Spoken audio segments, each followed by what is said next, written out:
Hello friends. तो आज हम लोग कांग्रेस के इतिहास के बारे में पढ़ेंगे। कांग्रेस को लेकर के हर कम्पिटिटिव एग्जाम में एक या दो क्वेश्चन देखने को मिल ही जाता है, तो इसलिए आज हम लोग कांग्रेस के टॉपिक को उठाए हैं। तो कांग्रेस की स्थापना 28 दिसंबर 1885 को होती है और इसके संस्थापक हैं एओ ह्यूम। एओ ह्यूम स्कॉटलैंड के रहने वाले थे। एओ ह्यूम की जीवनी को लिखने वाले विलियम वेटरवन थे। एओ ह्यूम कांग्रेस के महासचिव 1885 से 1906 तक रहे हैं। इन्होंने कभी भी कांग्रेस का अध्यक्ष की अध्यक्षता नहीं करी। भारतीय राष्ट्रीय कांग्रेस का नाम दादा भाई नौरोजी ने किया था। कांग्रेस का फर्स्ट अधिवेशन 1885 ईस्वी को अध्यक्षता डब्ल्यू.सी. बनर्जी ने किया और स्थान मुंबई के तेजपाल संस्कृत कॉलेज में हुआ।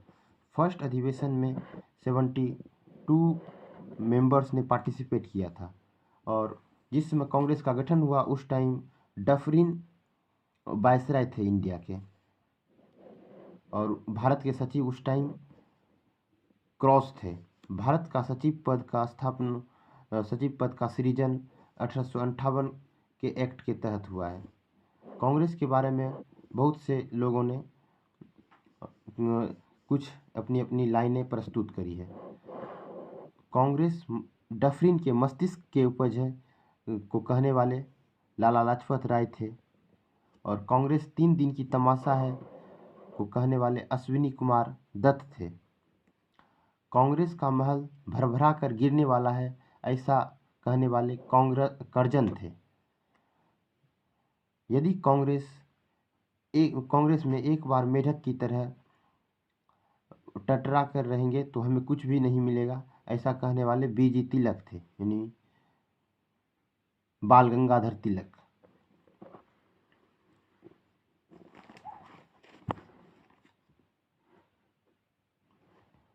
कांग्रेस और स्थापना। सेफ्टी वॉल्व थ्योरी को लाला लाजपत राय ने दिया था और त्वरित चालक सिद्धांत गोपाल कृष्ण गोखले ने दिया था। कांग्रेस के अधिवेशन यहाँ से भी एग्जाम में सवाल देखने को मिल ही जाता है, इसको देख लेते हैं।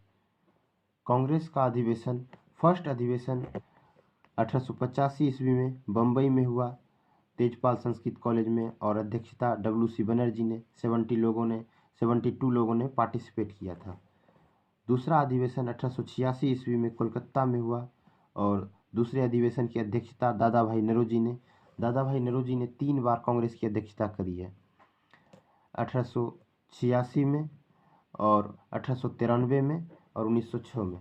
दादा भाई नौरोजी ने प्रति व्यक्ति आय की गणना सबसे पहले किया था और भारतीय राष्ट्रीय कांग्रेस का नाम दादा भाई नौरोजी ने किया।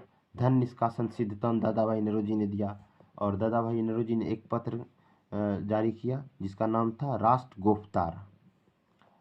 तीसरे कांग्रेस अधिवेशन की अध्यक्षता 1887 में हुई, मद्रास में होती है और बदरुद्दीन तैयब जी अध्यक्षता करते हैं इसके। कांग्रेस के पहले मुस्लिम अध्यक्ष थे बदरुद्दीन तैयब। 1887 में बदरुद्दीन तैयब जी मद्रास में अध्यक्षता करी है। फोर्थ अधिवेशन 1888 ईस्वी में होती है इलाहाबाद में और इसकी अध्यक्षता जॉर्ज यूल करते हैं। प्रथम अंग्रेज थे कांग्रेस की अध्यक्षता करने वाले। पांचवा अधिवेशन 1889 ईस्वी में मुंबई में होती है और सेकेंड अंग्रेज विलियम वेटरवन थे। विलियम वेटरवन ने ही एओ ह्यूम की जीवनी को लिखा है।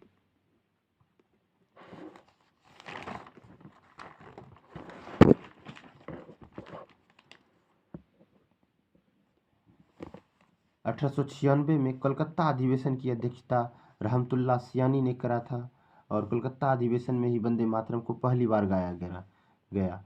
वंदे मातरम को लिखने वाले बंकिम चंद्र चटर्जी थे। 1890 ईस्वी में कोलकाता अधिवेशन में पहली बार महिला द्वारा कांग्रेस का संबोधन कादम्बिनी गांगुली ने किया था। कादम्बिनी गांगुली फर्स्ट ग्रेजुएट थी, स्नातक पास की हुई। और 1905 में कांग्रेस की अधिवेशन होता है बनारस में। गोपाल कृष्ण गोखले इसकी अध्यक्षता करते हैं। स्वदेशी आंदोलन की अनुमति सबसे पहली बार यहीं मिली थी और बंगाल विभाजन का विरोध होता है यहाँ पर 1905 में। कोलकाता अधिवेशन 1906 दादा भाई नौरोजी इसकी अध्यक्षता करते हैं। 22वां अधिवेशन होता है। और स्वराज शब्द पहली बार यूज कोलकाता अधिवेशन 1906 के अधिवेशन में होता है।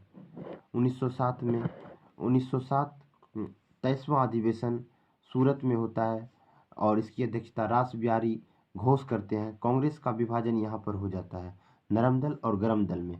नरम दल के नेता गोपाल कृष्ण गोखले, फिरोज शाह मेहता और दादा भाई नौरोजी थे। गरम दल लाल बाल पाल यानी लाला लाजपत राय, बाल गंगाधर तिलक, बिपिन चंद्र पाल और अरविंद घोष। 1911 की कोलकाता अधिवेशन की अध्यक्षता भीषण नारायण धर ने करा था। जनगणमन को पहली बार गाया गया। 1916 के अध्यक्षता लखनऊ में अंबिकाचरण मजूमदार ने किया था। कांग्रेस के दोनों दलों का मिलन हो गया। जो नरम दल और गरम दल में दोनों विभाजन हुआ था, यहाँ पर दोनों का मिलन होता है। कांग्रेस और मुस्लिम लीग समझौता होता है, लखनऊ पैक्ट समझौता जिसे कहते हैं। स्वराज मेरा जन्मसिद्ध अधिकार है, यहीं पर बाल गंगाधर तिलक ने करा था।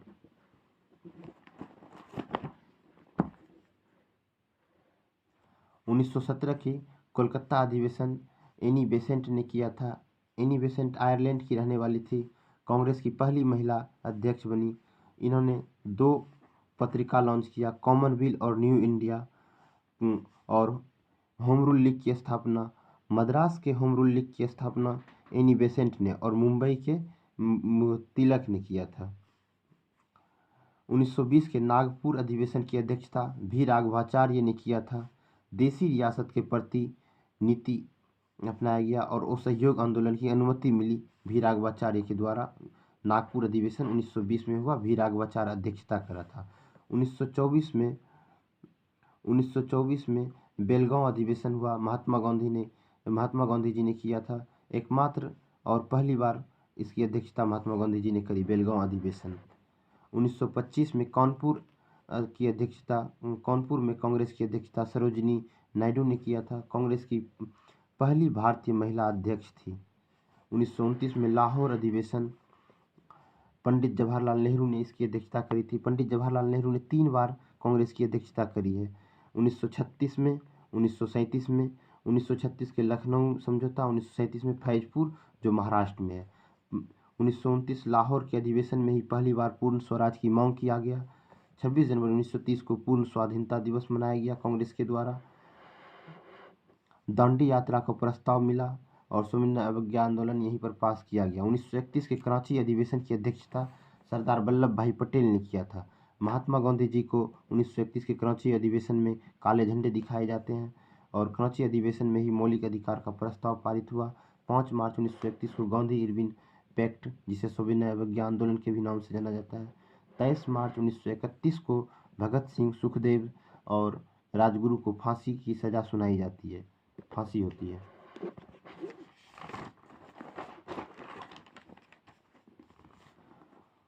उन्नीस सौ 1938 के हरिपुरा अध्यक्षता सुभाष चंद्र बोस ने किया था। हरिपुरा गुजरात में है और 1938 के हरिपुरा अधिवेशन में ही राष्ट्रीय नियोजन समिति बनती है, जिसके अध्यक्ष जवाहरलाल नेहरू होते हैं। सुभाष चंद्र बोस के बारे में थोड़ा सा जान लेते हैं। सुभाष चंद्र बोस का जन्म 23 जनवरी 1896 ईस्वी को हुआ था और 23 जनवरी को ही हाल ही में नरेंद्र मोदी जी ने पराक्रम दिवस के रूप में घोषित किया है।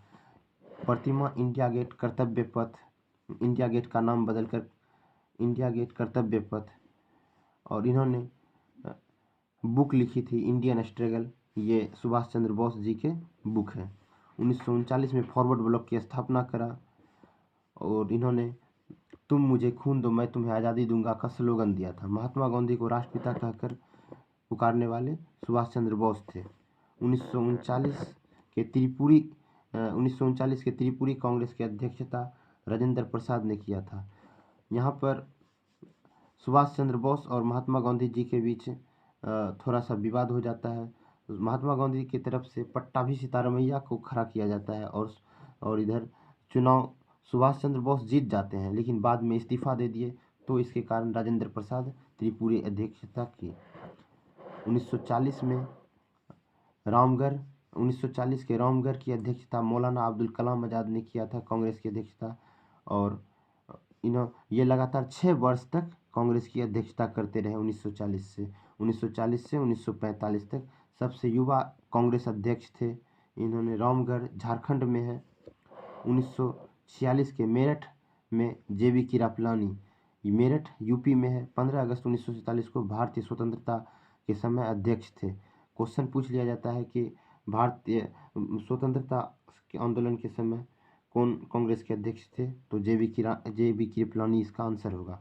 1948 के जयपुर की अध्यक्षता 1948 में जयपुर कांग्रेस अधिवेशन की अध्यक्षता पट्टाभी सितारोमैया ने किया था। स्वतंत्रता के बाद पहला अधिवेशन था। तो आज के लिए दोस्तों इतना ही। अगर सेशन अच्छा लगा हो तो please like, subscribe and share my YouTube channel.